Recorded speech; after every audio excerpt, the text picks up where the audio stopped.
Hello friends, very good morning. Before you begin watching the video, please do like it, share it with your friends and subscribe to my channel. మీకు నచ్చుతున్నాయని అనుకుంటున్నాను. So ఇది చేస్తే కొంచెం అందరికి help అవుతుంది, నలుగురికి reach అవుతుంది. Please do that. UPSC infinity ఇవాళ లాస్ట్ డే అండి. 5,000 రూపీస్ ఇన్స్టాల్మెంట్తో జాయిన్ అవ్వడానికి ఇవాళే last day. From tomorrow onwards we're doing away with 5,000 rupees. So installments అన్ని కూడా 10,000 అయిపోతున్నాయి, ఫీజ్ కూడా 50,000 అవుతుంది. సో 16th ఆన్వర్డ్స్ రేపటి నుంచి ఎవరు జాయిన్ అయినా సరే 10,000 రూపీస్ ఫస్ట్ ఇన్స్టాల్మెంట్ కట్టి 5 ఇన్స్టాల్మెంట్స్లో 50,000తో మీరు జాయిన్ అవ్వచ్చు. లేదు ఒకేసారి పే చేస్తారంటే 40,000 ఒకేసారి పే చేసి జాయిన్ అవ్వచ్చు. సో రెండే మార్గాలు ఉంటాయి. 5,000 ఇన్స్టాల్మెంట్ అనేది తీసేస్తున్నాం. సో చాలా ఇబ్బందులు ఫేస్ చేస్తాం దానివల్ల. సో దాన్ని రిమూవ్ చేయడం అనేది జరుగుతుంది. That's about it. So make a decision today. Public administration optional launch చేశాను ఆల్రెడీ. ఇంట్రొడక్షన్ క్లాస్ మాత్రమే అయింది. This will be run as a weekend course. Weekends Saturdays, Sundays, Fridays ఈ 3 డేస్లో క్లాసెస్ జరుగుతాయి. అందరికీ అందుబాటులో ఉండే టైంలో జరుగుతాయి. వీలైనంత వరకు లైవ్ ఇంటరాక్షన్తో జరగడానికి కండక్ట్ చేయడానికి ప్రయత్నం చేస్తాం. అంటే రికార్డెడ్ మోడ్లో కాకుండా లైవ్లో అందరూ అటెండ్ అయ్యేలాగా అందరికీ కన్వీనియంట్ టైంలో పెడుతున్నాం. సో బ్యాచ్ ఆల్రెడీ స్టార్ట్ అయింది. You can join. 20,000 రూపీస్కి అందిస్తున్నాను. ఒక UPSC optional, that too most popular optional like public administration 20,000కి ఆఫర్ చేస్తూ దానిపైన లైఫ్ టైం వ్యాలిడిటీ ఇస్తూ మీకు క్లాసెస్ ప్లస్ టెస్ట్ సిరీస్ రెండు కంబైన్డ్గా అందిస్తున్న కోర్స్ ఇది. సో మంచి ఆపర్చునిటీ, యూజ్ చేసుకోండి. మీ అందరికీ అర్థమయ్యేలాగా ఈజీగా దీంట్లో ఎక్కువ స్కోర్ వచ్చేలాగా నేను మీకు క్లాసెస్ చెప్పడం జరుగుతుంది. అలాగే మీకు టెస్ట్ సిరీస్కి ప్రాక్టీస్ చేయించడం కూడా జరుగుతుంది. This is another course by me, UPSC economy. You know it. So one of the most famous courses offered at our institutes. Maximum number of students UPSC join in the UPSC economy ke దీనికి 10 September last week కొత్త batch start అయింది. You can join this. ఈ బ్యాచ్లో మీరు join అవ్వచ్చు. Fee 7,000 rupees. Again comes with life time validity. దీంట్లో కాంప్లిమెంటరీగా మన యాప్లో పెట్టే అన్ని టెస్ట్లకు కూడా యాక్సెస్ ఇస్తున్నాను. And you can call me on this number. And if you have any doubts call me up. ఇందులో మీకు live classes plus recorded classes రెండు కూడా వస్తాయి. Similarly, the third course offered by me for UPSC, Polity. Polity కూడా నేనే చెప్తున్నాను. 14 September నిన్నటి నుంచి కొత్త బ్యాచ్ స్టార్ట్ అయింది. మీరు జాయిన్ అవ్వాలనుకుంటే జాయిన్ అవ్వచ్చు. ఇది 7,000 ఇక్కడ కనిపిస్తుంది. ఇవాళ జాయిన్ అయ్యే వాళ్ళకి 5,000కే తీసుకుంటున్నాం. సో ఇవాళ లాస్ట్ డే. రేపటి నుంచి మళ్ళీ 7,000 అయిపోతుంది. ఇవాళ ఎవరైనా జాయిన్ అయితే మీరు 5,000 రూపీస్కి జాయిన్ అవ్వచ్చు. అలాగే బ్యాంక్, రైల్వే, ఎస్ఎస్సి ప్రిపేర్ అవుతున్న వాళ్ళు 8,000 రూపీస్ కోర్స్ ఫీ. ఇవాళ జాయిన్ అయితే మీరు 6,000కే జాయిన్ అయ్యే ఛాన్స్ ఉంది. అలాగే ఇంగ్లీష్ జాయిన్ అవ్వాలనుకున్న వాళ్ళు 3,000 రూపీస్ కోర్స్ ఫీ. ఇవాళ జాయిన్ అయితే 2,000కే జాయిన్ అవ్వచ్చు. 15 September today is the last day for all these offers. So let's look at today's editorial. I have picked up the bigger article. మీకు page number 6లో ఉన్న article pick చేసుకున్నాను. It says urban employment as the focal point. Urban employment as the focal point. చూడండి, focal point అంటే అర్థం ఏంటి? Central point అని అర్థం. Urban employment as the central most important point అని అర్థం. ఫోకల్ అంటే అన్ని ఒక చోట ఫోకస్ అయ్యేవి. ఇప్పుడు చూడండి, మనకి ఏదైనా రేస్ కానీ కిరణాలు కానీ ఒక చోట ఫోకస్ అయ్యాయి అనుకోండి, రిఫ్రాక్ట్ అయిన తర్వాత రిఫ్లెక్ట్ అయిన తర్వాత ఒక చోటకి ఫోకస్ అయితే that point is called focal point. Focal point అని అర్థం ఏంటి? ఒక సెంటర్ పాయింట్ అని, అన్ని చోట్ల అన్ని ఫోకస్ అక్కడ ఉండే పాయింట్ అని అర్థం. సో అర్బన్ ఎంప్లాయ్మెంట్ని ఫోకస్ పాయింట్గా, ఫోకల్ పాయింట్గా తీసుకొని మనం ఈ ఆర్టికల్ని అనలైజ్ చేయబోతున్నాం. Given the structure of the economy and demographic profile, the vulnerabilities of informal jobs must be addressed. చూడండి ఎంత బ్యూటిఫుల్గా ఉందో. వల్నరబిలిటీస్. వల్నరబిలిటీస్ అంటే అర్థం ఏంటంటే రిస్క్స్ అని అర్థం. మీరు సింపుల్ గా చెప్పాలంటే చూడండి, ఎలా సింపుల్ గా రిస్క్ అని అర్థం చేసుకోకుండా you can understand it in a better manner. Vulnerable. Who is vulnerable? A person who is more likely to be harmed is vulnerable. A person who is more likely to be attacked is vulnerable. For example, slums లో నివసించే వాళ్ళు, slums లో ఉండే వాళ్ళు అంటే hygienic conditions లో వాళ్ళు ఉండరు, హైజీనిక్ శానిటరీ కండిషన్స్ లో వాళ్ళు ఉండరు. They are more vulnerable to malaria than those who stay in good quality apartments. Apartments లో హైలీ శానిటైజ్డ్ కండిషన్స్ లో ఉన్న వాళ్ళతో కంపేర్ చేసుకుంటే స్లమ్స్ లో ఉండే వాళ్ళు మోర్ వల్నరబుల్, అంటే వాళ్ళకి రిస్క్ ఎక్కువ అని అర్థం. Right. Vulnerabilities of informal jobs must be addressed. First informal job అంటే అర్థం ఏంటి? Formal, informal. ఇన్ఫార్మల్ జాబ్ అనేది గవర్నమెంట్ పర్వ్యూలోకి రాదు, అంటే అక్కడ నుంచి ట్యాక్సెస్ రావు గవర్నమెంట్కి. చూడండి, ఇప్పుడు మనకి ఏదైనా గవర్నమెంట్ జాబ్ చేస్తాం అనుకోండి, that is part of formal sector. IT job చేస్తున్నారు అనుకోండి, ఫార్మల్ సెక్టర్. ఎందుకంటే మనం ఇన్కమ్ ట్యాక్స్ కడుతున్నాము, పిఎఫ్ కట్ అవుతుంది, హెల్త్ ఇన్సూరెన్స్ ఉంది, అన్ని ఒక ఫార్మల్ జాబ్కి ఉండాల్సిన అన్ని లక్షణాలు దానికి ఉంటాయి. కన్స్ట్రక్షన్ సెక్టర్లో డైలీ వేజ్కి ఎవరైనా పనిచేస్తున్నారు అనుకోండి, అతనికి వచ్చే ఆదాయం నుంచి అతని గవర్నమెంట్కి ట్యాక్స్ కట్టడు. అది ఇన్ఫార్మల్ సెక్టర్ అంటాం. ఇటువంటి జాబ్ ఇన్ఫార్మల్ జాబ్స్ అంటాం. అతనికి పిఎఫ్ ఉండదు, సోషల్ సెక్యూరిటీ ఉండదు, ఇన్సూరెన్స్ ఉండదు, ఓకే, ఎటువంటి ప్రొటెక్షన్ ఉండదు. ఏ రోజు జాబ్ ఉంటుందో జాబ్ సెక్యూరిటీ కూడా ఉండదు, ఏ రోజు ఉంటుందో ఏ రోజు పోతుందో కూడా తెలియదు. అందుకే వీటన్నిటిని మనం ఏమనొచ్చు, we can call them vulnerabilities. Low productivity, మంచి కండిషన్స్ ఆఫ్ వర్క్ ఉండదు, రైట్, వాళ్ళకి సోషల్ సెక్యూరిటీ ఉండవు, భవిష్య నిధి పిఎఫ్ ఉండదు.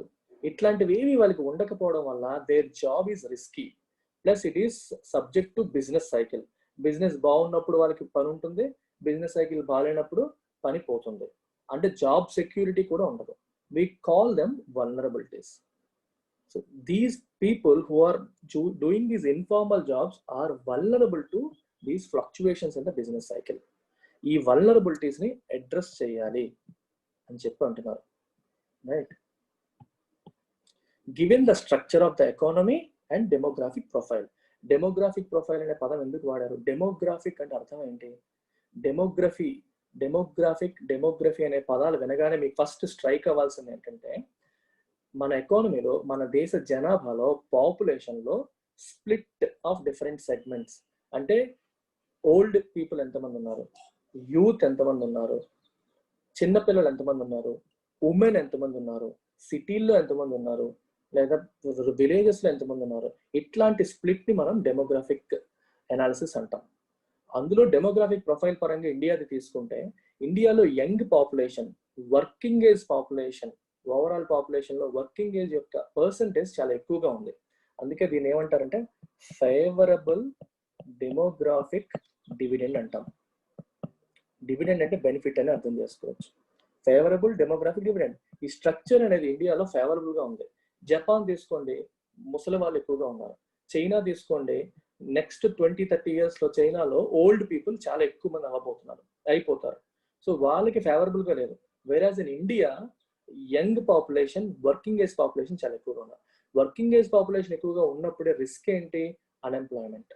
ఎక్కువ మంది వర్క్ చేయడానికి సిద్ధంగా ఉన్నారు, కానీ ఎకానమీ అంతమందిని అకామిడేట్ చేయలేకపోతున్నప్పుడు ఏమవుతుంది? అన్ఎంప్లాయ్మెంట్కి దారితీస్తుంది. అందుకనే given the structure of the economy, మన ఇండియన్ ఎకానమీ యొక్క structure and also demographic profile, which means there are so many young population who are ready to work. అప్పుడు ఏమవుతుంది? అందరికీ ఫార్మల్ సెక్టర్లో జాబ్స్ ఇవ్వడం అనేది ఇంపాసిబుల్. అందరికీ గవర్నమెంటే ప్రొవైడ్ చేయడం, అందరికీ హై వాల్యూ యాడెడ్ జాబ్స్ రావాలంటే అది ఇంపాసిబుల్. డెవలపింగ్ కంట్రీ, ఇండియా లాంటి డెవలపింగ్ కంట్రీస్లో ఎక్కువగా జాబ్స్ ఇచ్చే సెక్టర్స్ ఏంటి? కన్స్ట్రక్షన్ కానీ, హాస్పిటాలిటీ కానీ, మైనింగ్, మన లో స్కేల్ ఇండస్ట్రీస్ కానీ, ఇవన్నీ కూడా అన్నమాట. ఇవన్నీ ఇన్ఫార్మల్ సెక్టర్ కిందకి వస్తాయి. సో ఇన్ఫార్మల్ ఎకానమీ ఎక్కువ మందిని ఎంప్లాయ్ చేసుకుంటుంది. మరి అట్లాంటప్పుడు వాళ్ళ జాబ్కున్న ఈ వల్నరబిలిటీస్ని మనం అడ్రస్ చేయకపోతే ఎంతో మంది సఫర్ అవుతారు. అందుకే ఇక్కడ వాటిని ఫోకల్ పాయింట్గా తీసుకోవాలి. ఈ అర్బన్ ఎంప్లాయ్మెంట్, ఎస్పెషల్లీ ఇప్పుడు COVID-19 వచ్చిన తర్వాత రివర్స్ మైగ్రేషన్ జరిగింది. రివర్స్ మైగ్రేషన్ అంటే అర్థం ఏంటి? చాలా మంది సిటీస్లో వర్క్ చేస్తున్న వాళ్ళంతా కూడా విలేజెస్కి వెళ్ళిపోయారు. సిటీస్ నుంచి విలేజ్కి వెళ్ళిపోవడాన్ని మనం ఏమంటాం? Reverse migration. జనరల్గా మైగ్రేషన్ అనేది పల్లెల నుంచి పట్టణాలకు జరుగుతుంది. ఇప్పుడు పట్టణాల నుంచి పల్లెలకు జరగడం వల్ల అర్బన్ ఎంప్లాయ్మెంట్ ఇష్యూ వచ్చేసింది. అక్కడ వర్క్ చేసేవాళ్ళు లేరు, చేద్దాం అనుకున్న పని కూడా లేదు. పని లేదు కాబట్టి ఆ సిటీస్లో, విలేజెస్లోకి వచ్చేయడం అయిపోయింది. రైట్, వీళ్ళు తిరిగి రావాలంటే వాళ్ళకి ఎంప్లాయ్మెంట్ కండిషన్స్ ఉన్నాయా, లేవా, ఉంటే ఎలా ఉండబోతున్నాయి అనే ఆస్పెక్ట్స్ని ఇక్కడ డిస్కస్ చేశారు. So let's begin the editorial.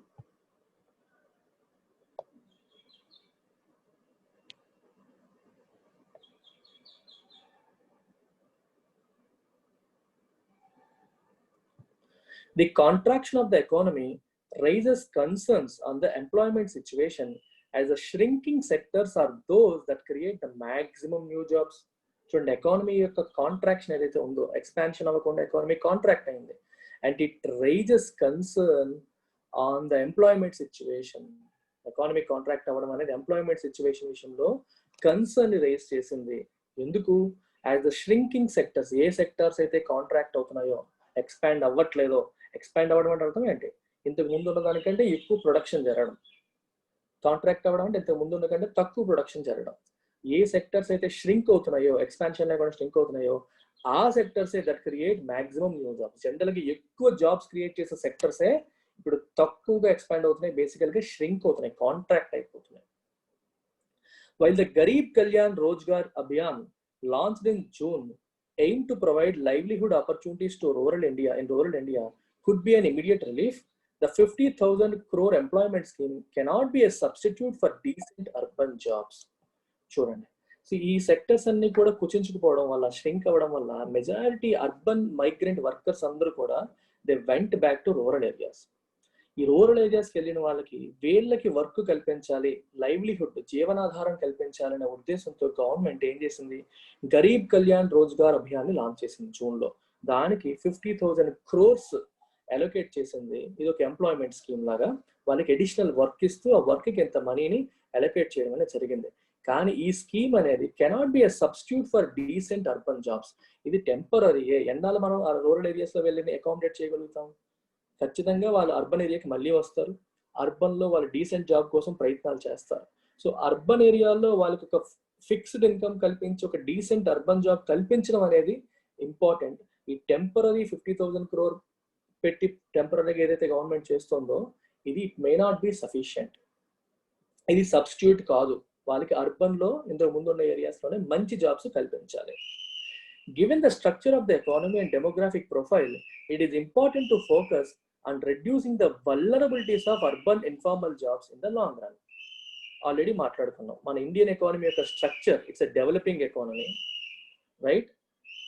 And demographic profile already చెప్పాను. డెమోగ్రాఫిక్ ప్రొఫైల్ గురించి ఎందుకు మాట్లాడుతున్నాం? డెమోగ్రాఫిక్ ప్రొఫైల్ అనేది ఎందుకు మాట్లాడుతున్నాం? Because there is a huge number of working age population in the population. It is important to focus on reducing the vulnerabilities. వాళ్ళకి చాలా రిస్కులు ఉన్నాయి. లో ప్రొడక్టివిటీ, మంచి కండిషన్స్ ఆఫ్ వర్క్ లేకపోవడం, జాబ్ సెక్యూరిటీ లేకపోవడం, ఇట్లాంటి రిస్కులన్నీ ఉన్నాయి. వాటిని రెడ్యూస్ చేయాల్సిన ఇంపార్టెన్స్ చాలా ఉంది ఇందులో. అర్బన్ ఇన్ఫార్మల్ జాబ్స్లో, ఇన్ఫార్మల్ జాబ్ అంటే అర్థం ఏంటి? గవర్నమెంట్కి ట్యాక్స్ పే చేయని, గవర్నమెంట్ కంట్రోల్లో లేని జాబ్స్ ఇవన్నీ కూడా. అంటే వీళ్ళకి బేసికల్గా ట్రేడ్ యూనియన్స్ ఉండవు, వీళ్ళతో కూడా మాట్లాడే వాళ్ళు ఉండరు, ఒక సంఘటితమైన పవర్ ఉండదు, ఒక ఏమంటారు యునైటెడ్ వాయిస్ ఉండదు. చూడండి, ఇట్లాంటి ప్రాబ్లమ్స్ అన్ని ఫేస్ చేసే వాళ్ళని మన ఇన్ఫార్మల్ జాబ్స్ అంటాం. Best example construction sector. కన్స్ట్రక్షన్లో డైలీ వేజ్కి పనిచేసే వాళ్ళు అన్నట్టుగా తీసుకోవచ్చు.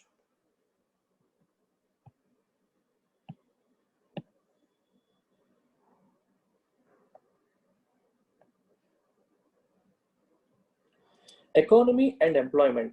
Recent data on contraction of the economy raises concern on employment situation in India. The shrinking sectors that have been affected the most, చూడండి, construction బాగా effect అయింది, trade, hotels and other services 47%, manufacturing 39%, mining 23%, are those that create maximum new jobs in the economy. ఎకానమీలో ఎక్కువ new jobs create చేసే సెక్టర్సే shrink అయిపోయాయి, have been affected the most, maximum ప్రభావితమయ్యాయి. In a scenario where each of these sectors is contracting so sharply, it would lead to either a growing number of people losing jobs or failing to get one or even both. Okay, అర్థమవుతుందా? చూడండి, in a scenario where each of these sectors is contracting so sharply, అన్ని sectors కూడా sharp గా contract అవుతున్న ఈ సినారియోలో it would lead to either a growing number of people losing jobs. Sector contract అవుతుందంటే అర్థం ఏంటి? యాక్టివిటీ జరగాల్సినంతగా జరగట్లేదు.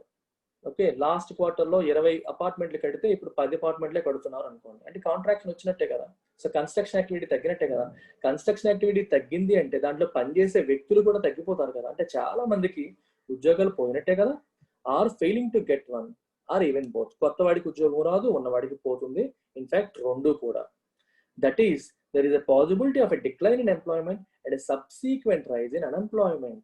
ఆల్రెడీ ఉన్న ఎంప్లాయ్మెంట్ ఒకవైపు తగ్గుతుంది, రెండు అన్ఎంప్లాయ్మెంట్ అంటే ఫస్ట్ టైం వర్క్ చేయడానికి వచ్చే వాళ్ళకి కూడా పని దొరకదు, అన్ఎంప్లాయ్మెంట్ పెరుగుతుంది. అంటే రెండు కూడా, ఎంప్లాయ్మెంట్ తగ్గడం ఒకవైపు అండ్ అన్ఎంప్లాయ్మెంట్ పెరగడం ఒకవైపు, సబ్సీక్వెంట్ గా ఒకదాని తర్వాత ఒకటి జరిగే అవకాశాలు మనకి కనిపిస్తున్నాయి. The sharp contraction has to be seen in the light of India having witnessed a wave of massive reverse migration during the early phase of the lockdown, with millions of workers returning to their home states due to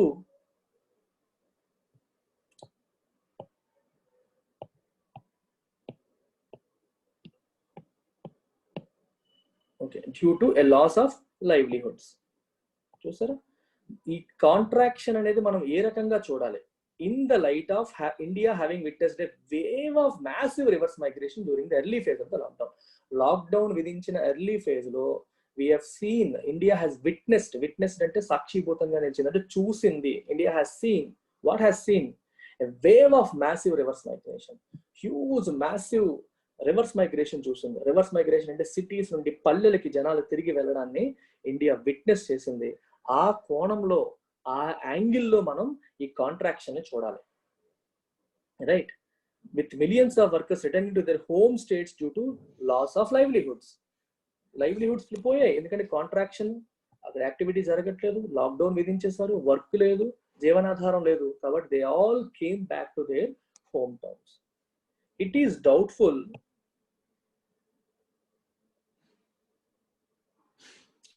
is doubtful as to when and where they would return to their places of work, and it would not be unreasonable to assume that a majority of workers might not go back in the near future. వాళ్ళు ఎప్పుడు తిరిగి వాళ్ళ places of work కి వెళ్తారు అనేది doubtful, మనకే తెలియదు, clarity లేదు. And it would not be unreasonable to assume that a majority of workers might not go back in the near future. వాళ్ళు ఎప్పుడు వెళ్తారనేది మనకి తెలీదు. మరియు it would not be unreasonable to assume, చూడండి రెండు నాట్లు ఇక్కడ, నాట్ అన్, రెండు నెగిటివ్స్ కొట్టేయండి. It would be reasonable to assume that a majority of workers might not go back in the near future. చాలా మంది తిరిగి వెళ్ళకపోవచ్చు సమీప భవిష్యత్తులో. వాళ్ళు ఎప్పుడు వెళ్తారనేది క్లారిటీ లేదు. చాలా మంది సమీప భవిష్యత్తులో వెళ్ళకపోవచ్చు because of uncertainties. The abrupt announcement of lockdown exposed the severe vulnerabilities of urban low-end informal jobs, as the share of vulnerable employment is higher in India than that of the world or the South Asia region. చూడండి, abrupt announcement, abrupt అంటే sudden గా announce చేసేసారు ఏంటి, lockdown. దీనివల్ల ఏది expose అయింది? The severe vulnerabilities of urban low and informal jobs. Urban areas లో ఉన్న లో అండ్ ఇన్ఫార్మల్ జాబ్స్, ఇవి హై ఎండ్ జాబ్స్ కాదు, లో ఎండ్ జాబ్స్ అంటే మీనియల్ జాబ్స్, కొంచెం కింద level jobs. Okay, low and informal jobs. Informal jobs అంటే చెప్పాను, government segment లోకి రానిది, అంటే టాక్సేషన్ జరగనిది, ట్యాక్స్ పే చెయ్యని segment. as the share of vulnerable employment is higher in India. ఇండియాలో వల్నరబుల్ ఎంప్లాయ్మెంట్ యొక్క షేర్ అనేది hire than that of the world at the south Asia region. South Asia region తో compare చేసుకున్న, across the world compare చేసుకున్న, vulnerable employment అనేది ఇండియాలో చాలా ఎక్కువ. మళ్ళీ come back to this point, vulnerable employment మళ్ళీ చెప్తున్నాను. ఇండియాలో ఎంప్లాయ్మెంట్ పెరుగుతుందా అంటే పెరుగుతుంది, జాబ్ అవకాశాలు పెరుగుతున్నాయి అంటే పెరుగుతున్నాయి. కానీ ఎలాంటివి పెరుగుతున్నాయి? ఫార్మల్ జాబ్స్ పెరుగుతున్నాయా? పెరగట్లేదు. పెరుగుతున్నవి ఇన్ఫార్మల్ జాబ్స్. ఫార్మల్ జాబ్స్ లో గ్రోత్ లేకపోతే గవర్నమెంట్ కి అది ఉపయోగం కాదు, ప్రజలకు కూడా ఉపయోగం కాదు. ఫార్మల్ జాబ్స్ అంటే జాబ్ సెక్యూరిటీ ఉన్నవి, ట్యాక్సులు కడుతున్నవి. ట్యాక్సులు కట్టడం వల్ల ప్రభుత్వానికి ఆదాయం పెరుగుతుంది, ఆ రకంగా ఒక ప్రభుత్వానికి ప్లస్. ఎంప్లాయీస్కి ఏ రకంగా ప్లస్? జాబ్ సెక్యూరిటీ ఉంటుంది, పిఎఫ్ ఉంటుంది, అన్ని రకాల వర్కింగ్ కండిషన్స్ ఉంటాయి, లేబర్ లాస్కి అనుకూలంగా జరుగుతాయి. సో ఆ రకంగా వాళ్ళకి సెక్యూరిటీ వస్తుంది. దే విల్ బి ఈ వల్నరబిలిటీస్ నుండి సేవ్ చేయబడతారు. వల్నరబిలిటీస్ అంటే చెప్పాను, రిస్క్లు, వాళ్ళు జాబ్ లో ఫేస్ చేస్తున్న రిస్క్లు అన్నిటి నుంచి కూడా వాళ్ళు బయటపడతారు. అయితే అన్ఫార్చునేట్లీ డెవలపింగ్ కంట్రీస్ లైక్ ఇండియాలో ఏం జరుగుతుంది? వల్నరబుల్ ఎంప్లాయ్మెంట్ పెరుగుతుంది, జాబ్స్ వస్తున్నాయి కానీ లో ఎండ్ జాబ్స్ వస్తున్నాయి. ఏ రోజు ఉంటాయో ఏ రోజు ఊడిపోతాయో తెలియదు. సరైన వర్కింగ్ కండిషన్స్ లేనివి, సరైన ప్రొడక్టివిటీ లేనివి, ఇన్ఎఫిషియెంట్ గా ఉన్న ఇటువంటి జాబ్స్ బాగా పెరుగుతున్నాయి తప్పితే మంచి jobs పెరగట్లేదు.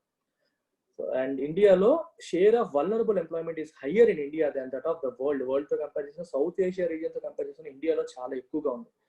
Vulnerable employment is characterised by inadequate earnings, సరిపడే ఎర్నింగ్ ఉండదు, లో productivity and difficult conditions of work that undermine the basic rights of the workers. Workers యొక్క ప్రాథమిక హక్కులు కూడా, వాటికి కూడా భంగం కలిగించేలాగా అతి తక్కువ వేజెస్ ఉంటాయి. ఇన్అడిక్వేట్, అది సరిపోదు, కండిషన్స్ ఆఫ్ వర్క్ కూడా కండ్యూసివ్ గా ఉండవు, ఫేవరబుల్ గా ఉండవు, చాలా ఇబ్బందికరంగా ఉంటాయి. అర్థమవుతుందా? Difficult conditions of work and low productivity. They are more likely to be informally employed and lack of effective representation by trade unions. మళ్ళీ చెప్పాను, ఎంప్లాయ్మెంట్ కూడా ఇన్ఫార్మల్ గా జరుగుతుంది. ఏ లేబర్ మేస్త్రియో ఎవరో తెచ్చుకొచ్చి వాళ్ళు పెట్టేస్తారు. అండ్ ట్రేడ్ యూనియన్స్ ఉండవు, రిప్రజెంటేషన్ ఉండదు, కలెక్టివ్ వాయిస్ ఉండదు. గుర్తుపెట్టుకోండి, ఎప్పుడైనా సరే పవర్ఫుల్ సిస్టమ్ ని ఎదుర్కోవాలంటే ఒక వల్నరబుల్ పర్సన్, ఒక వీక్ పర్సన్ ఎలా ఎదుర్కొంటాడు? He cannot do it alone, he can only do it through unions. అది యూనియన్ అనేది ఒక స్ట్రెంగ్త్ ఇస్తుంది. మనం చాలా సినిమాల్లో చూస్తూ ఉంటాం, యూనియన్ లీడర్ అని చెప్పి అదని ఇదని. యూనియన్ గా ఫామ్ అయినప్పుడు కలెక్టివ్ బార్గెనింగ్ పవర్ వస్తుంది, ఏదన్నా మాట్లాడాలంటే మాట్లాడగలుగుతారు. అది ఫార్మల్ సెక్టర్స్ లో. కానీ ఇన్ఫార్మల్ సెక్టర్ లో ఇక యూనియన్ కాన్సెప్టే లేదు. ఎంప్లాయ్మెంట్ అనేది ఒక పద్ధతిగా జరగదు. ఓకే, ఏ రోజు ఉంటుందో ఏ రోజు ఉండదో తెలియదు. ఇట్లాంటి పరిస్థితుల్లో వాళ్ళకి యూనియన్ కాన్సెప్ట్ లేదు, కలెక్టివ్ వాయిస్ లేదు, కలెక్టివ్ బార్గెనింగ్ పవర్ లేదు. ఏదైనా మాట్లాడాలి, మాకు ఇంత ఇవ్వండి అని అడగడానికి కూడా లేదు. ఇచ్చింది తీసుకోవాలి, లేకపోతే మానేసుకోవాలి. అట్లాంటి పరిస్థితులు మనం చూస్తూ ఉంటాం. వీటి వల్ల ఏమవుతుందంటే వాడి బేసిక్ రైట్స్ కూడా అండర్మైన్ అవుతాయి. అండర్మైన్ అంటే లెసన్ ద ఎఫెక్టివ్నెస్ ఆఫ్, అంటే హక్కులు కూడా వాళ్ళు సరిగ్గా ఉపయోగించుకోనట్టుగా, కండిషన్స్ ఆఫ్ వర్క్, లో ప్రొడక్టివిటీ, ఇన్అడిక్వేట్ ఎర్నింగ్స్ అనేవి వాళ్ళు ఇబ్బంది పెడుతూ ఉన్నాయి. ఇవన్నీ ఉన్న ఎంప్లాయ్మెంట్ ని మనం వల్నరబుల్ ఎంప్లాయ్మెంట్ అంటాం.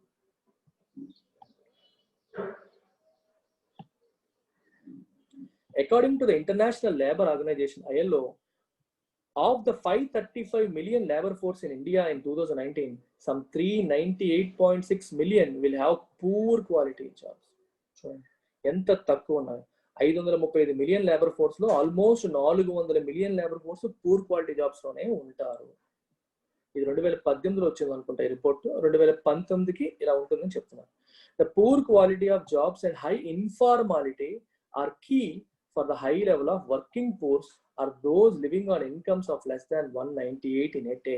చూడండి, పూర్ క్వాలిటీ ఆఫ్ జాబ్స్ మరియు high levels of informality. Informal అంటే ఫార్మల్ కానిది. ఇవన్నీ ఏమవుతున్నాయి? They are key for the high level of, అవే ఇంపార్టెంట్ దేనికి? For the high level of working force. Working poor అంటే అర్థం ఏంటి? వర్క్ ఉంది కానీ పూరే. ఎందుకు? Inadequate earnings. ఎర్నింగ్స్ అనేవి ఇన్అడిక్వేట్ గా ఉన్నప్పుడు we call them working poor. Work లేకపోవడం కాదు, ఎందుకంటే 198 రూపీస్ కంటే తక్కువ అని చేస్తున్నారు per day. Thus despite higher economic growth in recent years, working poverty in India also remains high. కాబట్టి ఎకనామిక్ గ్రోత్ బాగా ఉన్నప్పటికీ కూడా వర్కింగ్ పవర్టీ, ఇండియాలో ఉన్న వర్కింగ్ పవర్టీ కూడా also remains high. Working power అంటే వర్కింగ్ పీపుల్ ఫర్ పూర్, వాళ్ళ poverty కూడా చాలా ఎక్కువగా ఉంది. ఎకనామిక్ గ్రోత్ ఉంది కానీ వల్నరబుల్ జాబ్స్ పెరుగుతున్నాయి, ఇన్ఫార్మల్ జాబ్స్ పెరుగుతున్నాయి, ఫార్మల్ జాబ్స్ పెరగట్లేదు. Given the contraction and lack of demand in the economy, it is quite plausible that there would be a significant dip in urban employment. చూడండి, economy పరిస్థితి already బాగాలేదు, right? Economy పరిస్థితి already బాగాలేదు and demand లేదు ఎకానమీలో. Contraction చూస్తున్నాము, demand లేదు ఎకానమీలో. డిమాండ్ లేదంటే అర్థం ఏంటి? ఇప్పుడు చూడండి, చాలా మంది అపార్ట్మెంట్లు కొంటాము అని ముందుకు వచ్చినప్పుడు కన్స్ట్రక్షన్ యాక్టివిటీ పికప్ అవుతుంది. ముందుకు వచ్చినప్పుడు అడ్వాన్స్లు పే చేస్తారు, వాళ్ళు పే చేసిన డబ్బులతో వీళ్ళు కన్స్ట్రక్షన్ యాక్టివిటీ కంటిన్యూ చేస్తారు. ఒక ఎగ్జాంపుల్ చెప్తున్నాను. డిమాండ్ లేనప్పుడు ఈ బిల్డర్ కూడా కన్స్ట్రక్ట్ చేయాలనే ఆలోచన నుంచి పక్కకి వెళ్ళిపోతారు. కన్స్ట్రక్ట్ చేయాలనే ఆలోచన లేనప్పుడు మళ్ళీ వర్క్ ఎలా వస్తుంది? రాదు. సో కాబట్టి it is quite plausible that there would be significant dip in urban employment generation. Urban areas లో ఎంప్లాయ్మెంట్ జనరేషన్ లో డిప్ చాలా తగ్గిపోవడం అనేది మనం చూడబోతున్నాము అని మనం చెప్పవచ్చు. ఇక్కడ ప్లౌజిబుల్ అంటే అర్థం ఏంటి? రీజనబుల్, ప్రాబబుల్, లైక్లీ అని అర్థం. అంటే క్వైట్ పాసిబుల్ అని అర్థం చేసుకోవచ్చు. ఇట్ ఈస్ క్వైట్ ప్లౌజిబుల్ అంటే క్వైట్ పాసిబుల్ అనే మీనింగ్ మీరు తీసుకోవచ్చు. Quiet reasonable that there would be significant dip in urban employment generation. Thus, there are two challenges policy interventions in securing the livelihoods of workers in urban areas have to address. Urban areas లో ఉన్న workers యొక్క livelihoods ని secure చేయడానికి రెండు important policy interventions చేయాలి. Policy interventions రెండు important challenges ని address చేయాలి.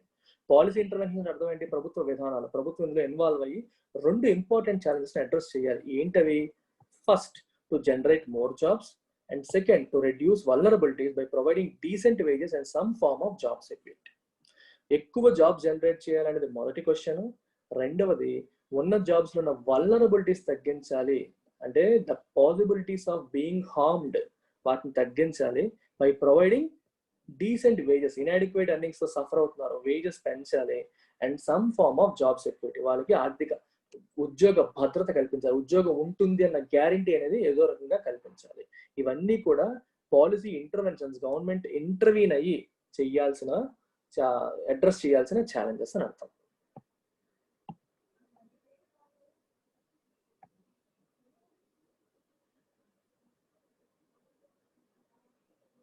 నెక్స్ట్ చూడండి, సిచ్యువేషన్ ఇన్ ఇండియా. ఇండియాలో ప్రజెంట్ ఉన్న సిచ్యువేషన్ అంటే the high and persistent incidence of vulnerable employment or a reflection of the nature of the structural transformation process whereby capital and labour transfer from low to higher value added sectors.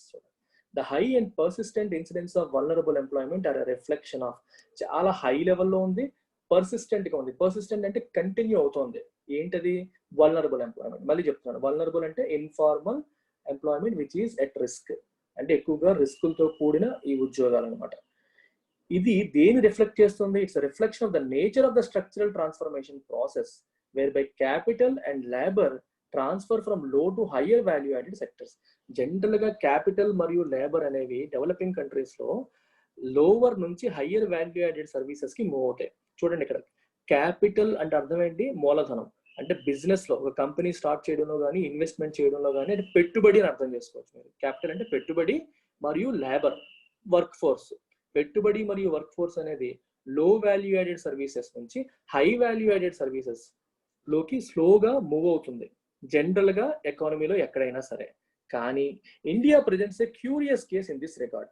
ఇండియాలో ఉన్న పరిస్థితి మాత్రం different గా ఉంది. It's a curious case as capital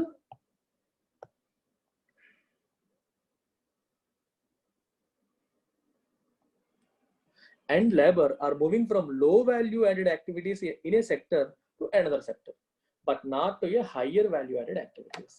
కానీ ఇండియాలో పరిస్థితి ఎలా ఉందంటే ఒక లో వాల్యూ యాడెడ్ యాక్టివిటీస్ నుంచి ఇంకొక లో వాల్యూ యాడెడ్ యాక్టివిటీస్కి వెళ్తున్నాయి తప్పితే అది హయ్యర్ వాల్యూ యాడెడ్ యాక్టివిటీస్కి వెళ్ళట్లేదు. ఫర్ ఎగ్జాంపుల్ చూడండి, ఐటీ సెక్టర్ తీసుకోండి, కొంచెం హయ్యర్ వాల్యూ అడిషన్, అంటే సేమ్ అమౌంట్ ఆఫ్ టైం 8 గంటలు పనిచేసినప్పుడు the productivity of the employee will be much higher in IT. అదే మీరు లో వాల్యూ అడిషన్ అంటే అర్థం ఏంటి? Same amount of time spend చేసినప్పటికీ ప్రొడక్టివిటీ తక్కువ ఉంటుంది. సో ఫిజికల్ లేబర్ ఉంటుంది తప్పితే దానివల్ల ఎక్కువగా మార్పు రాదు. అదే లో వాల్యూ యాడెడ్ కి హై వాల్యూ యాడెడ్ కి డిఫరెన్స్ చెప్తున్నారు. సో జనరల్ గా ఎకానమీలో ఈ లో వాల్యూ యాడెడ్ నుంచి హయ్యర్ వాల్యూ యాడెడ్ కి షిఫ్ట్ ఉంటుంది, మారుతూ ఉంటారు మెల్లగా. కానీ ఇండియాలో ఒక సెక్టర్ నుంచి ఇంకో సెక్టర్ కి మూవ్ అవుతున్నారు, అది కూడా లో వాల్యూ యాడెడ్ ఉంటున్నారు తప్పితే హయ్యర్ వాల్యూ యాడెడ్ సర్వీసెస్ కి మూవ్మెంట్ అనేది జరగట్లేదు.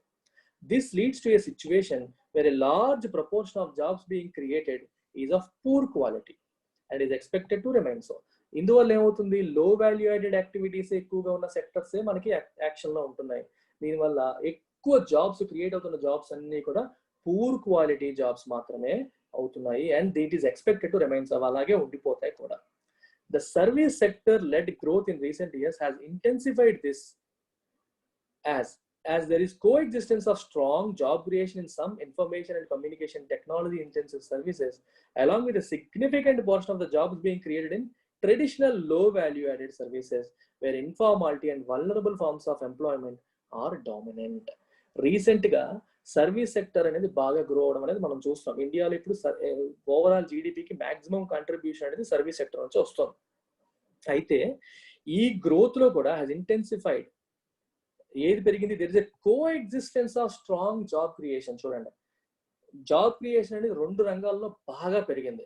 ఒకటి information and communication technology intensive services, IT communication technology services లో బాగా పెరిగింది. అది హై వాల్యూ యాడెడ్ సర్వీసెస్. వాటితో పాటు okay along with significant portion of the jobs being created in traditional లో వాల్యూ యాడెడ్ సర్వీసెస్. మనకి ఎప్పటికీ లో value added services like construction, hotel, hospitality, ఇట్లాంటి సెక్టర్స్, మైనింగ్, లో స్కేల్ ఇండస్ట్రియల్ యాక్టివిటీ, ఇట్లాంటి sectors లో కూడా అదే రకంగా పెరిగింది సర్వీసెస్ లో. అర్థమవుతుంది? నేను సర్వీసెస్ గురించి మాట్లాడతాను. ఇన్ఫాక్ట్ ఇక్కడ మ్యానుఫ్యాక్చరింగ్ కాదు, సర్వీసెస్ లో బాగా పెరగడం అనేది జరిగింది. అటువైపు హై వాల్యూ యాడెడ్ పెరిగింది, ఇటు లో వాల్యూ యాడెడ్ పెరిగింది అని చెప్తున్నాడు. ఇందువల్ల ఏమవుతుంది? the services where informality and vulnerable forms of employment are dominant. ఇందులో చెప్పాను ఆల్రెడీ, ఇన్ఫార్మాలిటీ అంటే ప్రభుత్వ ట్యాక్స్ బ్రాకెట్లోకి రాకపోవడము, సోషల్ సెక్యూరిటీ లేకపోవడము, రెండోది వల్నరబిలిటీస్ అంటే decent conditions of work, productivity లేకపోవడం, ఎట్లాంటివి ఇవన్నీ కూడా చాలా ఎక్కువ డామినెంట్.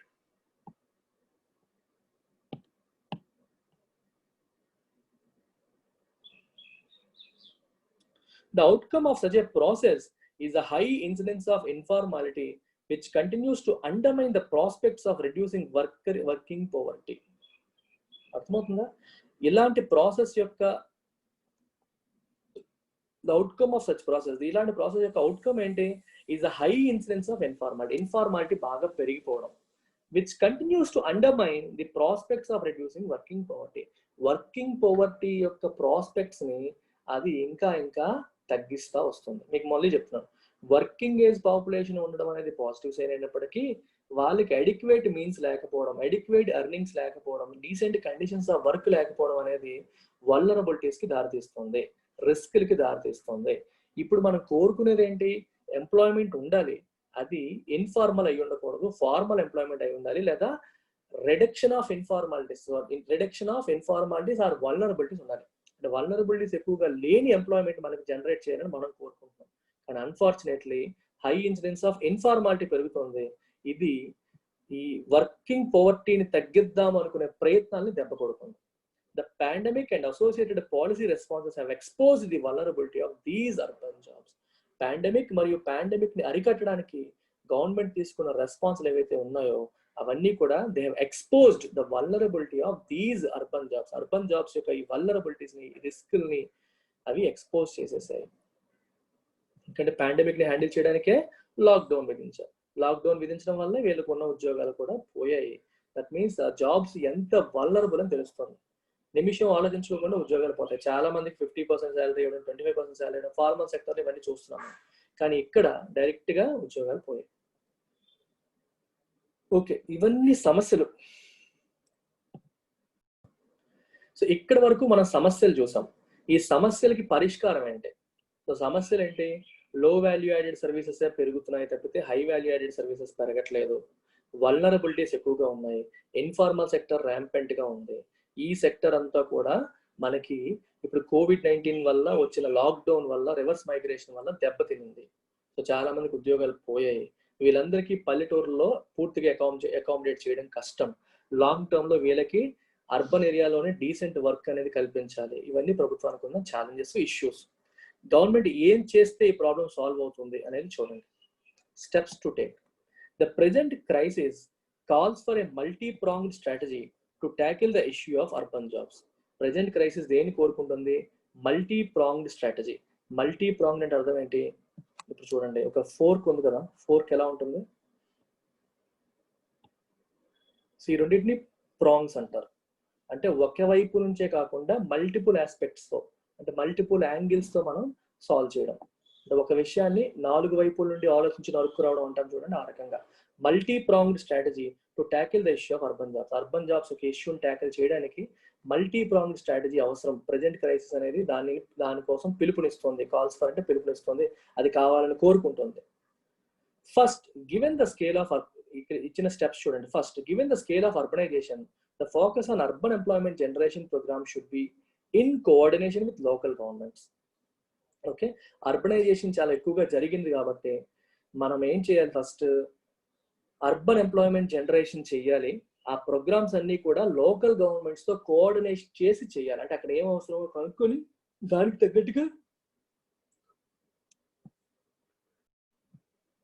తగ్గట్టుగా చేయాలి. This is key to solving other problems faced by the cities. ఎందుకంటే ఒకవైపు ఎంప్లాయ్మెంట్ జనరేట్ చేస్తూ, ఈ ఎంప్లాయ్మెంట్ జనరేట్ చేయడం అంటే ఏంటి? అక్కడ ఉన్న లోకల్ మున్సిపాలిటీస్ లోను, కార్పొరేషన్స్ లోను వాళ్ళకి వర్క్ వచ్చేలా చేయాలి. ఆ వర్క్ ద్వారా మున్సిపాలిటీకి ఉన్న ప్రాబ్లమ్స్, కార్పొరేషన్స్ ఉన్న ప్రాబ్లమ్స్ కూడా సాల్వ్ చేసుకోవడం. అందుకే this is key to solving other problems faced by cities. As these problems are daunting, actors at the local level need to have more resources at their disposal. ఈ problems అన్ని కూడా daunting అంటే భయపెట్టేవి, చాలా పెద్ద పెద్ద problems కాబట్టి local లెవెల్లో ఉన్న వాళ్ళందరికీ కూడా, ఓకే, లోకల్ లెవెల్లో ఉన్న వాళ్ళందరికీ కూడా they need to have more resources at their disposal. వాళ్ళ దగ్గర ఎక్కువ రిసోర్సెస్ ఉంటాయి. రిసోర్సెస్ అనేది మనీ అవ్వచ్చు, లేదా పీపుల్ అవ్వచ్చు, లేబర్ అవ్వచ్చు, వాళ్ళ చేతిలో అందుబాటులో ఉండాలి. Resource mobilization could be enabled by The formalization of local alliances involving local representatives, trade unions, entrepreneurs, and community groups. Resources ని ఎలా మొబిలైజ్ చేయాలి? రిసోర్స్ అంటే ఎవరు? పీపుల్ని ఇక్కడ ఎలా మొబిలైజ్ చేయాలి వర్క్ కోసం? వాటిని ఎలా చేయాలంటే ఆయన చెప్తున్న సలహా ఏంటి? Could be enabled by formation of local alliances form చేయాలి. అందులో ఆ ప్రాంతానికి చెందిన ఎలక్టెడ్ రిప్రజెంటేటివ్, ట్రేడ్ యూనియన్ లో మెంబర్స్, ఆంటర్ప్రెన్యూర్స్, కమ్యూనిటీ, వీళ్ళందరినీ కూడా కమ్యూనిటీ గ్రూప్ మెంబర్స్ కింద పెట్టి వాళ్ళకు డిస్కస్ చేసుకోవడానికి ఒక ఆస్కారం కల్పించి ఉద్యోగాలు కల్పన అనేది చేయాలి, రిసోర్సెస్ ని మొబిలైజ్ చేయాలి అని చెప్పి చెప్తున్నారు.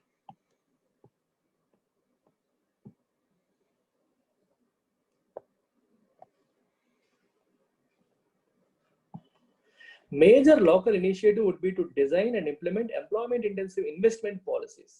చూసారా, employment intensive investment policies design చేయాలి. కానీ అది మెషినరీ ఓరియంటెడ్ గా కాకుండా, ఆటోమేషన్ ఓరియంటెడ్ గా కాకుండా ఎక్కువ మంది ఉద్యోగాలు కల్పించే ఓరియంటేషన్ లో పాలసీని తీసుకురావాలి. అట్లాంటి ఇన్వెస్ట్మెంట్ పాలసీస్ ని తీసుకురావాలి. These policies should embrace the initiatives of both private entrepreneurs as well as by the government. Private entrepreneurs యొక్క ఇనిషియేటివ్ ని మరియు గవర్నమెంట్ ఇనిషియేటివ్స్ ని కూడా ఎంబ్రేస్ చేసుకునేలాగా ఈ పాలసీస్ అనేవి ఉండాలి. ఎంబ్రేస్ అంటే అర్థం ఏంటి? మామూలుగా హగ్ చేసుకోవడం. ఎంబ్రేస్ అంటే అర్థం ఏంటి? హగ్ చేసుకోవడం. అంటే ఇక్కడ మీనింగ్ ఏంటి? గవర్నమెంట్ యొక్క వ్యూ పాయింట్స్ ని, ప్రైవేట్ ఆర్గనైజేషన్ యొక్క వ్యూ పాయింట్స్ ని ఫిల్లింగ్నెస్ తో యాక్సెప్ట్ చేసి, వాటిని కన్సిడర్ చేసి ఈ పాలసీస్ అనేవి డిజైన్ చేయాలి అంటున్నారు. Private investments need to be facilitated by conducive contractual relations between labor and capital. ఈ పదం చాలాసార్లు చెప్తున్నాను. ప్రైవేట్ ఇన్వెస్ట్మెంట్ అంటే ఇన్వెస్ట్మెంట్స్ బై కార్పొరేట్ కంపెనీస్ కానీ, ప్రైవేట్ కంపెనీస్ కానీ బిజినెస్ లో చేసే ఇన్వెస్ట్మెంట్ మనం ఏమంటాం? ప్రైవేట్ ఇన్వెస్ట్మెంట్ అంటాం. కొత్త బిజినెస్ పెట్టడం కానీ, కొత్త ఎక్విప్మెంట్ కొనడం కానీ, ఇట్లాంటివి. ప్రైవేట్ కన్జంప్షన్ అంటే ఏం చెప్తాను? హౌస్ హోల్డ్స్ పెట్టే ఖర్చు ప్రైవేట్ కన్జంప్షన్. ప్రైవేట్ ఇన్వెస్ట్మెంట్ అంటే కార్పొరేట్స్ ఆర్ ప్రైవేట్ కంపెనీస్ పెట్టే ఖర్చు. దేంట్లో? బిజినెస్ లో, డే టు డే యాక్టివిటీ కోసం కాదు, వాళ్ళ బిజినెస్ లో పెట్టే ఖర్చును మనం ఇలా అంటాం. ఇవన్నీ కూడా they need to be facilitate, వాటిని ఎంకరేజ్ చేయాలి. అంటే ప్రైవేట్ ఆంటర్‌ప్రెన్యూర్స్ కొత్త బిజినెస్ లో పెట్టేలాగా ఎంకరేజ్ చేయాలి by conducive contractual relations between labour and capital. Conducive అంటే అర్థం ఏంటి? ఫేవరబుల్ రిలేషన్ ఉండాలి. ఎవరి మధ్యలో? క్యాపిటల్ కి, లేబర్ కి. క్యాపిటల్ అంటే పెట్టుబడి పెట్టే వ్యక్తి అని అర్థం చేసుకోవచ్చు. పెట్టుబడి పెట్టే డబ్బుకి, దాంట్లో పనిచేసే వ్యక్తులకి కూడా కోఆర్డినేషన్ అనేది ఉండాలి. కాంట్రాక్చువల్ రిలేషన్స్ అనేవి కండ్యూసివ్ గా ఉండాలి, ఫేవరబుల్ గా ఉండాలి. అప్పుడు మాత్రమే జరుగుతుంది అని చెప్తున్నారు. Enterprise formation needs to be an integral part of the strategy with converging interests for workers and entrepreneurs on issues related to technology and productivity enhancement. Enterprise formation అనేది జరగాలి. అది ఎలా జరగాలి? It needs to be an integral part of the strategy. స్ట్రాటజీలో enterprise formation కూడా ఒక integral part అయి ఉండాలి, సమగ్రమైన భాగం అయి ఉండాలి. ఎలా ఉండాలి అది? With converging interest for workers and entrepreneurs. Entrepreneurs కి, వర్కర్స్ కి ఉన్న ప్రయోజనాలు కన్వర్జ్ అయ్యేలా ఉండాలి. చూడండి, ఆంటర్‌ప్రెన్యూర్స్ కి, వర్కర్స్ కి ఇద్దరికి ఉన్న ప్రయోజనాలు అంటే their interests have to merge. వీళ్ళ ఆలోచన విధానం వేరు, వాళ్ళ ఆలోచన విధానం వేరంటే మొత్తం మారిపోతుంది. ఇద్దరి యొక్క ప్రయోజనాలు కన్వర్జ్ అయ్యేలాగా, ఒక చోట కుమికూడేలాగా ఉండాలి. Right? And productivity enhancement. Right? ఏ విషయాల్లో? అండ్ ఆ ఇష్యూస్ రిలేటెడ్ టు టెక్నాలజీ మరియు ప్రొడక్టివిటీ ఎన్హాన్స్మెంట్ విషయంలో. ఎందుకంటే టెక్నాలజీని ఎక్కువగా ఇంప్లిమెంట్ చేయడం లేదా ప్రొడక్టివిటీ ఎన్హాన్స్మెంట్ చేయాలి అనుకునేటప్పుడు ఏమవుతుందంటే ఇమీడియట్ ఇంపాక్ట్ లేబర్ మీద పడుతుంది. సో లేబర్ గురించి పట్టించుకోకుండా, వర్కింగ్ పాపులేషన్ గురించి పట్టించుకోకుండా ఆర్గనైజేషన్స్ అనేవి ఆటోమేషన్ కి లేకపోతే ఇట్లాంటి వాటికి వెళ్ళిపోయేటప్పుడు చాలా మంది నిరాశ్రయులు అయిపోతారు, చాలా మంది సఫర్ అవుతారు. అందుకనే మేనేజ్మెంట్ యొక్క ఇంట్రెస్ట్లు, ప్రయోజనాలు, అలాగే మన వర్కర్స్ యొక్క ప్రయోజనాలు కన్వర్జ్ అవ్వాలి. ఈ రెండు ఒకటే అయి ఉండాలి. వాళ్ళు ఏ డెసిషన్ తీసుకున్నా సరే వర్కర్స్ ని దృష్టిలో పెట్టుకుని డెసిషన్ తీసుకోవాలి అనేది ఇక్కడ పాయింట్ అన్నమాట. ఆ రకంగా తీసుకోవాలి అంటున్నారు.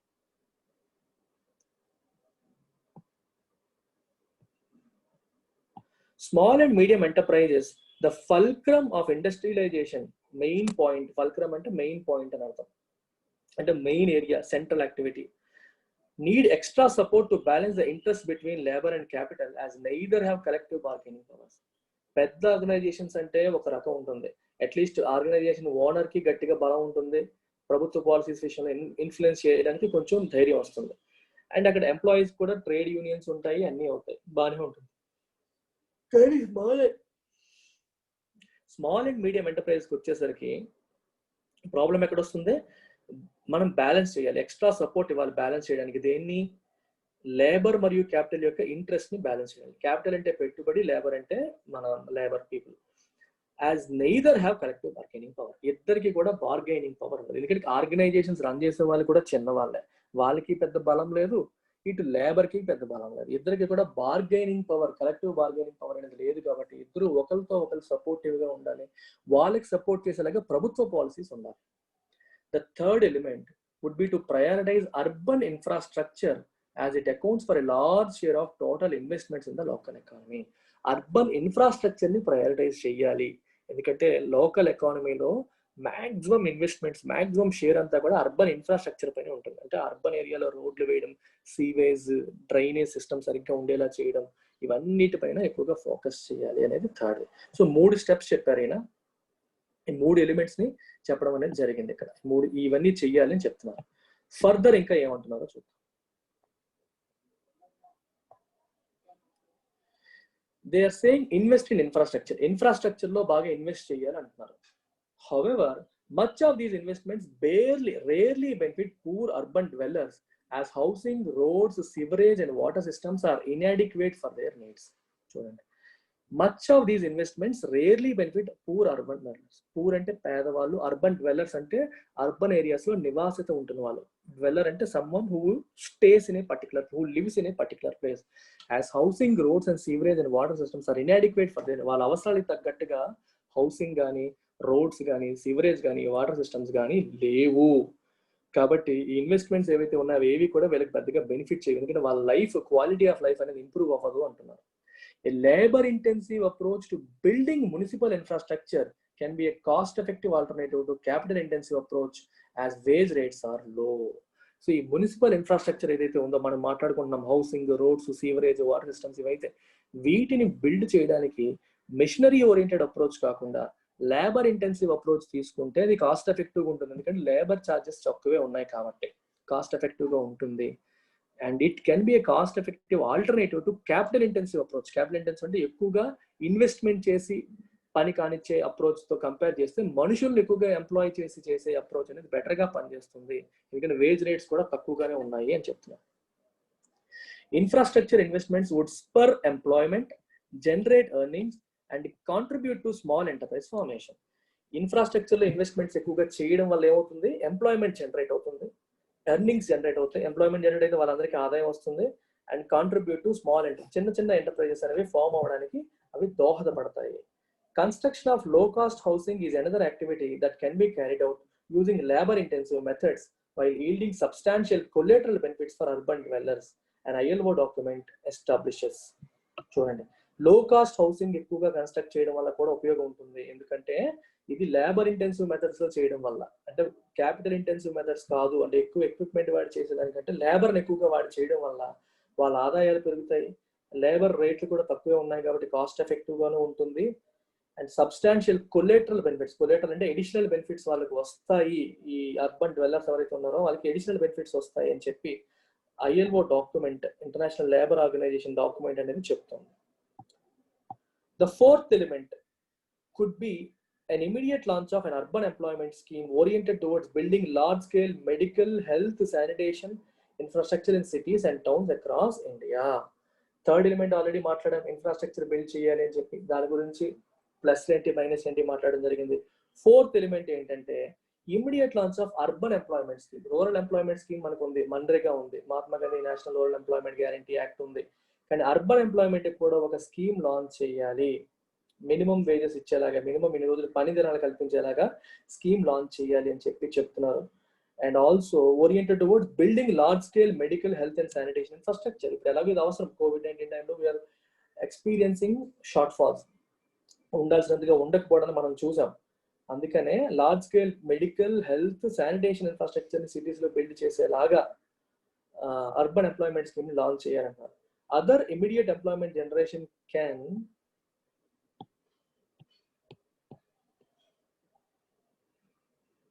can be to expand networks of essential services as a part of welfare interventions of state and local governments.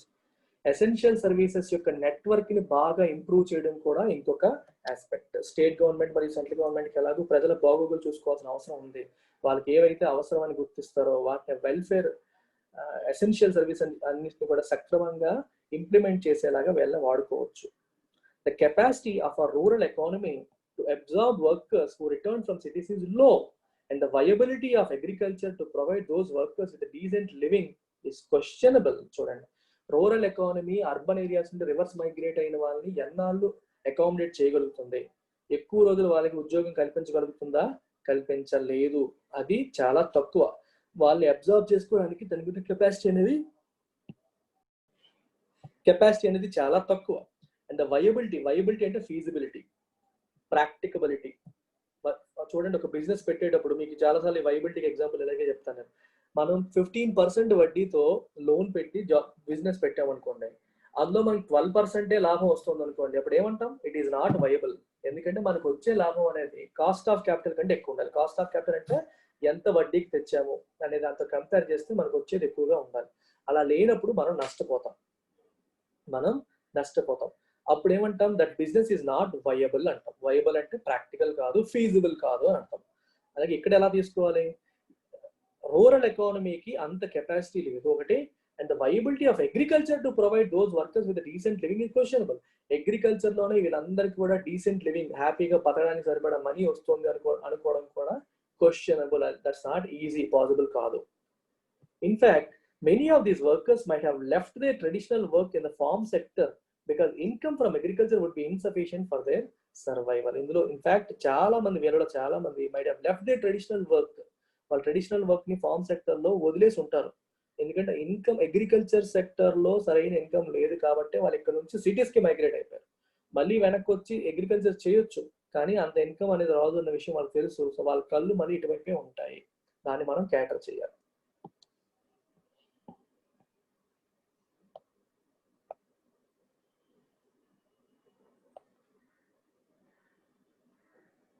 Only NREGA is not enough. National Rural Employment Guarantee Act ఒకటే సరిపోదు. Further, under the current circumstances, it is not valid to assume that the Mahatma Gandhi Employment Guarantee Act or its substitutes can absorb a significant proportion of these workers. ఈ టైంలో only Mahatma Gandhi national rural employment guarantee ఒక్కటే ఈ significant portion of these employees ని absorb చేయగలుగుతుంది అనుకోవడం correct కాదు. అది substitute చేయలేదు, చాలా తక్కువ మందిని మాత్రమే చేస్తుంది. It is important that MNREGA be expanded by both increasing the budgetary allocation and the guaranteed minimum number of days of work. Okay, చూడండి, it is possible, it is important that MNREGA be expanded. MNREGA ని expand చేయాలి by both increasing the budgetary allocation పెంచాలి, and the guaranteed minimum number of days of work. minimum number of days కూడా ఇన్ని గ్యారంటీగా ఇవ్వాలి. మామూలుగా 100 రోజులు పని దినాలని చెప్పి ఉండేది. ఇప్పుడు 100 రోజులు సరిపోదు ప్రస్తుత పరిస్థితుల్లో. కనీసం 200 డేస్ అన్నా 150 to 200 డేస్ అన్న వాళ్ళకి పని దినాలు కల్పించాలి. అలాగే మినిమం వేజెస్ కూడా పెంచాలి, బడ్జెటరీ అలొకేషన్ అనేది పెంచాలి.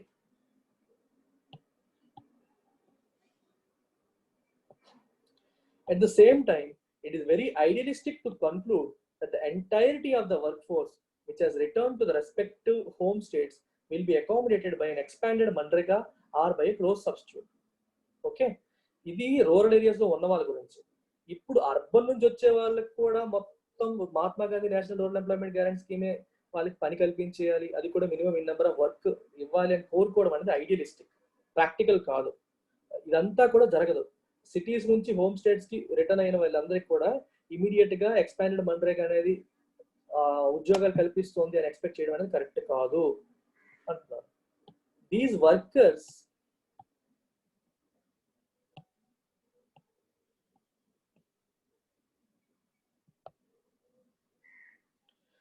workers might have chosen not to take up MNREGA jobs in the first place and instead opted to migrate and work in other states for higher wages.